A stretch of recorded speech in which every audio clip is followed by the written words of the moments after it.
भजन साधन हे कृष्ण प्रेम माधुर्य हे परमदे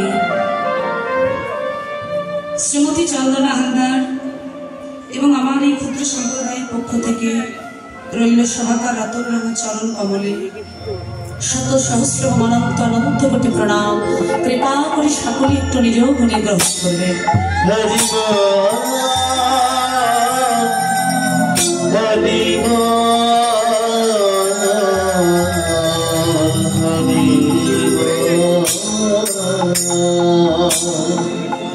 স্মরণের বিষয়বস্তু মাগো ইতিপূর্বে আস্বাদন করলেন ভগবান শ্রীকৃষ্ণচন্দ্রের माधुर्य मंडित नैमित्तिक लीला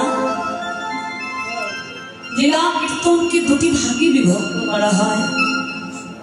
नाम कीर्तन तो श्रवण करेছি যেটা হলো অখণ্ড তারক ব্রহ্মনাম 16 নাম 32 অক্ষর আর একটা হলো লীলা কীর্তন। এই লীলা কীর্তনকে দুটি পর্যায়ে ভাগ করা হয়েছে, একটা হলো নৈমিত্তিক লীলা আর একটা হলো নিত্য লীলা। নৈমিত্তিক লীলা মানে হলো ভগবান যে লীলাগুলো একবার করে করেছেন যা দ্বিতীয় করছেন না, সেই লীলাগুলোকে নিরন্তর আমরা স্মরণ করছি বটে, কিন্তু ওই অনুরাগ পূর্ব রাগের সেই লীলাগুলো দ্বিতীয়বার করছেন না, আবার নিত্য নিত্য করছেন।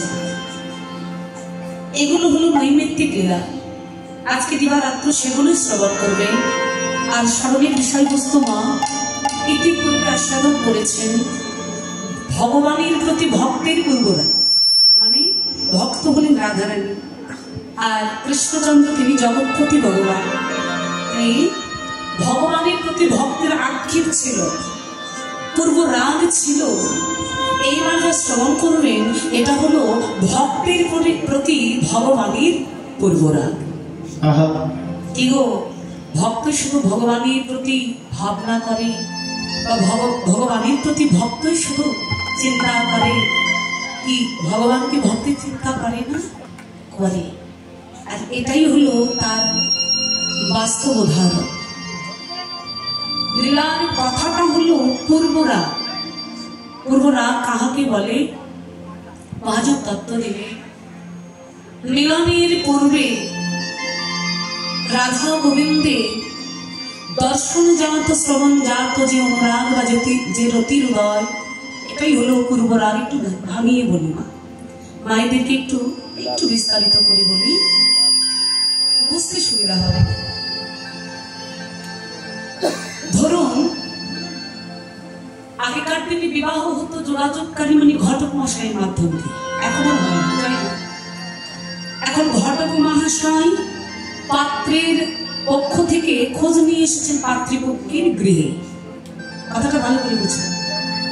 এবার পাত্রীপক্ষের গৃহে এসে সরাসরি তো বিবাহ বন্ধন হবে না। আগে মেয়ে পক্ষের বাবা মারা জানবেন, সবাই জানবে ছেলেটা কেমন, ছেলের বাড়ির লোকগুলো কেমন, বংশ ভালো কিনা। এবার ঘটক মহাশয় কি করছেন, ওই ঘরের বারান্দায় বসে কন্যার পিতা মাতাকে নিয়ে বসে বসে বলছে, জানেন ছেলেটা না বড়ই সুন্দর, বড়ই রূপবান গুণবান, ছেলেটা ভালো একটা কাজ জানে, তার চোখ তো নয় যেন টানা টানা, কত সুন্দর দুটি আঁখি। আগো এই বিশ্লেষণ গুলো করছে ঘটক মশাই ওই কন্যার পিতা মাতার কাছে, আর আড়াল থেকে লুকিয়ে লুকিয়ে সেই কন্যা যার সঙ্গে তার বিবাহ হবে, হরি বল, সে দরজার আড়াল থেকে ঘটক মহাশয়ের বদন থেকে শ্রবণ করছেন ছেলেটার রূপের কথা, তার গুণের কথা। এই আড়াল থেকে শুনছেন, কি দিয়ে শুনছেন? কর্ণ দিয়ে। বলে শুনিতে শুনিতে অন্তরে রতি প্রেমের উদয়, মনে মনে বলছে আহা, যার রূপের কথা শুনতে এত সুন্দর মনে হয়, না জানি বাস্তবে তাকে দেখলে সে আরো কত সুন্দর। যদি তাকে সত্যি স্বামী রূপে পেতাম, যদি সত্যি তাকে একবার আমি আমার কাছে পেতাম। এই যে শ্রবণ করতে করতে তার প্রতি ভালোবাসা জাগলো, অনুরাগ জাগলো। মহাজন বলছে এটাকেই বলা হয় পূর্ব রাগ। তাই গৌর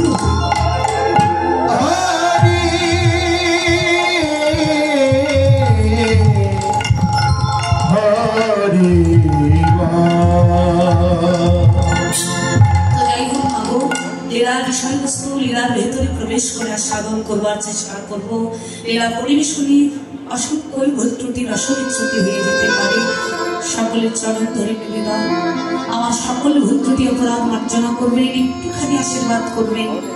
আপনাদের মতো সকল ভক্তি হৃদয় চিত্তে একটু যেন কীর্তন আনন্দ দান করতে পারি।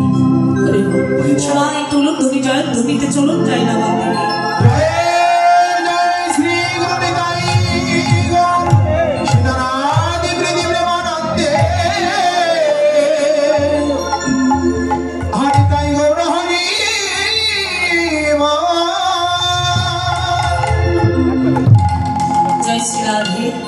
তাহলে মা বুঝতে পেরেছেন তো, রাধার পূর্বরাগ শ্রীমতী রাধারানীর পূর্বরাগ শ্রবণ করলেন। এবার হলো শ্রীকৃষ্ণের পূর্বরাগ। নবদ্বীপে গৌরচন্দ্রে গীতকর্তা দাঁড়িয়ে বলছেন, কি বলছেন? কি বায়ারে মোর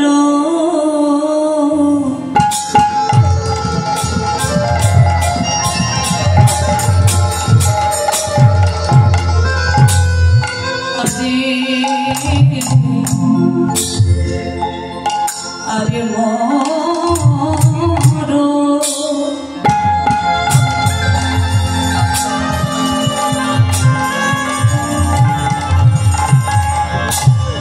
গোরা দিজ দিজমণি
ধরণী কি রাধা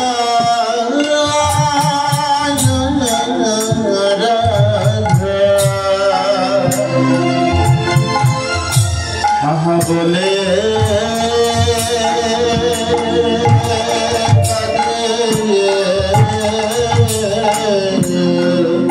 আহা রাধা রাধা বলে কাঁদে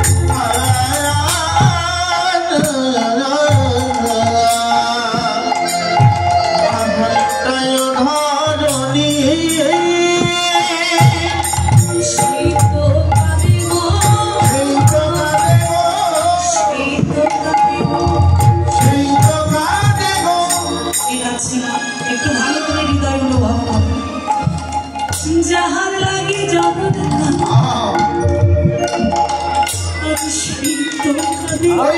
যাহার লাগি জগৎ কাঁদে সেই তো কাঁদে গো, যাহার লাগি জগৎ কাঁদে সেই তো কাঁদে গো। এই রাধার লাগি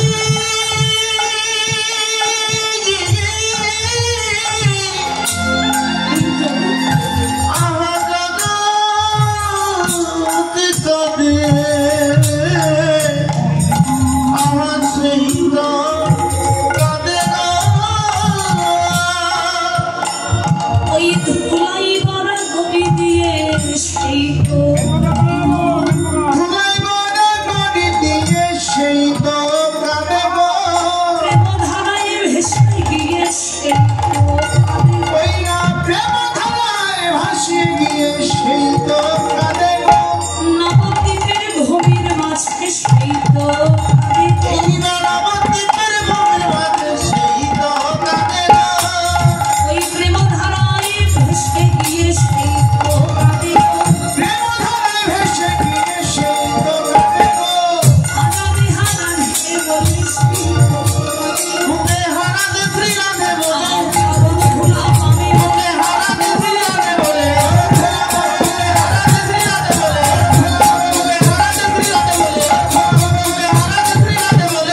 বিগ্রহ বীর